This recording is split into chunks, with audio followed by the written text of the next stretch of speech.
ताज़ा तरीन वीडियोज़ के लिए चैनल को सब्सक्राइब करके बेल आइकन और ऑल नोटिफिकेशन पर क्लिक करें ताकि आपको मिले हर खबर सबसे पहले। महकमा मौसमियात ने मानसून सिस्टम के तहत कराची में बारिशों के नए सिलसिले की पेशगोई कर दी। महकमा मौसमियात ने बताया है कि 20 सितंबर की शाम या रात मानसून हवाएं मुल्क के बलाई इलाकों में दाखिल हो सकती हैं और ये मानसून हवाएं 25 सितंबर तक मुल्क के मुख्तलिफ इलाकों में बारिश का बायस बनेगी।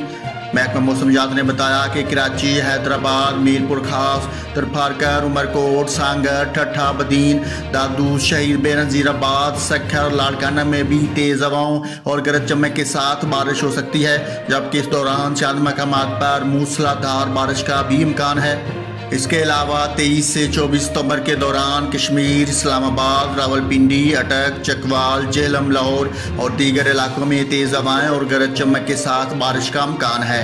महकमा मौसमियात के मुताबिक 23 से 25 सितंबर तक जनूबी पंजाब, मशरकी बलोचिस्तान और सूबा सिंध में तेज़ हवाओं और बारिश का इम्कान है।